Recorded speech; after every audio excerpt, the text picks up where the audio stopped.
महत्वपूर्ण बात, कुल खानदान में जो लोग जीवित होंगे सिर्फ उनकी गिनती करेंगे, और खानदान में जैसे परदादा की परदादी हो गई, दादा की दादी हो गई, पिता की माता हो गई, आपके पिता हुए, उनकी जो धर्मपत्नी है वो आपकी माता हो गई, और आपकी पत्नी हो गई, इनके खानदान की गिनती नहीं करेंगे।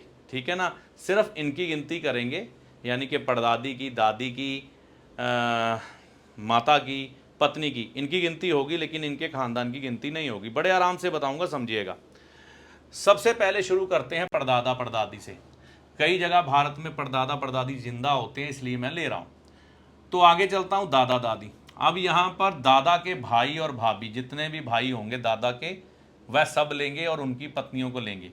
अब दादा के भाइयों के बच्चे, तो यहां पर भाभीियों की गिनती तो पहले ही हो गई ना, तो अब ये इनके जो बच्चे होंगे उनकी गिनती लेंगे, चाहे वो लड़का हो चाहे लड़की हो। यहां पर दादा के भाइयों के बच्चों के बच्चे, बड़े आराम से समझिएगा। अब दादा के भाइयों के जो बच्चे होंगे, यानी कि उनमें जो लड़के होंगे, लड़कों की पत्नियां गिनेंगे हम, लड़कों की पत्नियां गिनेंगे, लेकिन जो लड़कियां होंगी ना उनको सिर्फ अकेली लेंगे।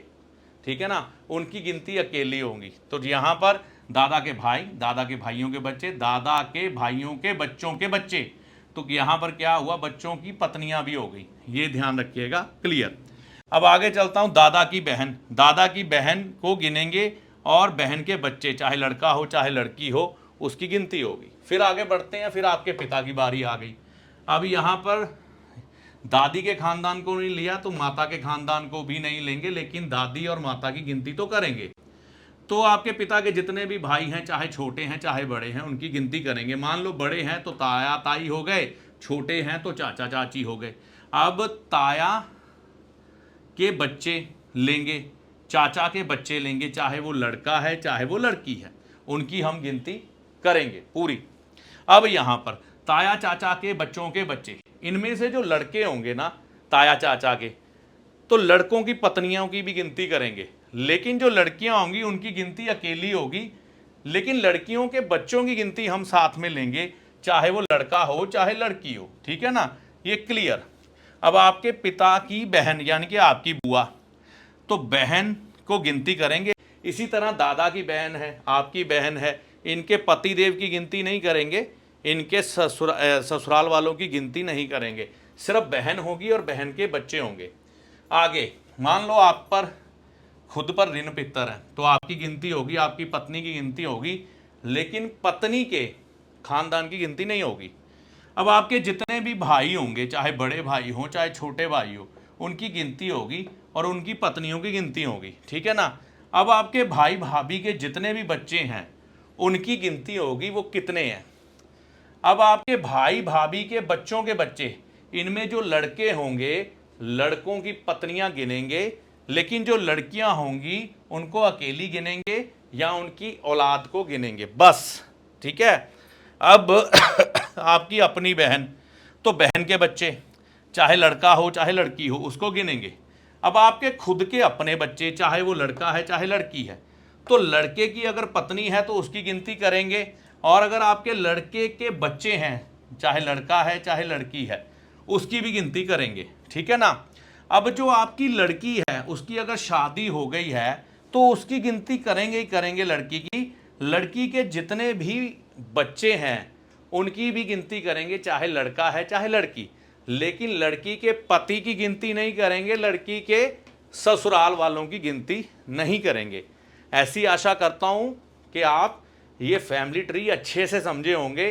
ना समझ आया, वीडियो दोबारा इसको देखना अच्छे से, स्क्रीनशॉट मार के रख लो, वीडियो रोको, वीडियो रोक के इसकी स्क्रीनशॉट मारो, इसकी पिक्चर खींचो, और आपको ऋण पितर का कोई भी उपाय करने के लिए सहायता रहेगी, क्योंकि थ्योरी यही रहेगी।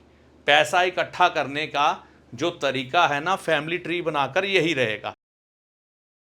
आपने कुल खानदान को अच्छी तरह से समझ लिया, जान लिया कि कुल खानदान की गिनती कैसे होती है। अब देखो, कुल खानदान में कुछ लोग ऐसे होंगे इस उपाय को करने में जो आपका सहर्ष साथ देंगे, लेकिन कुछ लोग ऐसे होंगे आपके खानदान में, आपके साथ उनकी बनती नहीं होगी, वो आपका साथ देने को इनकार कर देंगे, या फिर खानदान के कई लोग होंगे जो आपसे बातचीत करना पसंद नहीं करते या आप किसी से बातचीत करना पसंद नहीं करते। कुछ खानदान में ऐसे लोग होंगे पता नहीं कहाँ हैं, हम उनको ढूंढ ही नहीं पाएंगे। ऐसी स्थिति में हम क्या कर सकते हैं, तो आपने एक लिस्ट बनानी है। जो लोग आपका साथ देंगे उनको एक तरफ रखें, जो लोग आपका साथ नहीं देंगे उनको एक तरफ रखें। अब क्या करना है ये समझते हैं। उपाय क्या है, कुल खानदान से एक एक नारियल लेकर, जितने भी व्यक्ति जिंदा है ना, उनकी गिनती करने के बाद कुल खानदान से एक एक नारियल लेकर एक जगह इकट्ठे करके उन्हें जल प्रवाह करना। जल प्रवाह किस दिन कर सकते हैं, देखिए जल प्रवाह करने के लिए बृहस्पतिवार का दिन सबसे बढ़िया रहेगा। ठीक है जी, तो बृहस्पतिवार के दिन जल प्रवाह कर दीजिए तो ये बढ़िया रहेगा। अब आप परिवार वाले जो लोग हैं जो साथ दे रहे हैं उनसे तो एक एक नारियल मिल गया। अब जो लोग साथ नहीं दे रहे, जो लोग आपको बुलाते नहीं आए या आप किसी को नहीं बुलाते हैं, बोलचाल नहीं है, या कुछ लोग ऐसे हैं पता नहीं कहाँ रह रहे हैं, उनके आपने एक नारियल डाला तो उनके 10 नारियल डलेंगे। यानी कि जो व्यक्ति आपके संपर्क में नहीं है, आपकी बोलचाल नहीं है, या वह आपका साथ नहीं देगा, या पता नहीं दुनिया के किस कोने में है, तो उसका 10 गुना, यानी कि आप एक नारियल डालेंगे तो उस व्यक्ति के 10 नारियल डाले जाएंगे। तो ये स्पष्ट हो गया कि जितने भी व्यक्ति वो होंगे जो आपका इस उपाय में साथ नहीं देंगे, प्रति व्यक्ति 10 नारियल डाले जाएंगे। और ये नारियल कौन से होंगे, जटा वाले, पानी वाले नारियल, ये वाले आपने लेके जल प्रवाह कर देने हैं। ठीक है, तो उसके बाद लाल किताब के मतानुसार, ज्योतिष के मतानुसार, यह अन्न जन्मे का ऋण जो राहु से संबंधित है आपके जीवन से समाप्त होता है। ठीक है ना, तो ये उपाय पूरी श्रद्धा से और अपने पश्चाताप की भावना से करना है। ग्रह आपकी नीयत को भी देखते हैं कि आप किस नीयत से कोई उपाय कर रहे हैं। आप सिर्फ एक बार करके देख लेते हैं क्या जाता है करने में, इस नीयत से कर रहे हैं, या आप सच में पीड़ित हैं, दुखी हैं, परेशान हैं कि ज़िंदगी में परेशानियां ख़त्म होने का नाम नहीं ले रही, और इस वजह से आप ये उपाय कर रहे हैं पश्चाताप की भावना से, ईश्वर से माफ़ी मांगते हुए कि हमारे कुल खानदान में हो सकता है लोगों ने धोखा किया हो ससुराल से, दुनिया वालों से, और इसकी वजह से किसी का कुल नष्ट हो गया, या कई लोगों की जानें चली गई या बर्बाद हो गए, तो उसका हमें पश्चाताप है क्योंकि वो हमारे ही खून के लोग हैं। तो इसलिए माफ़ी मांगते हैं ये नारियल जल प्रवाह करते हुए पूरे हृदय से, पश्चाताप की भावना से।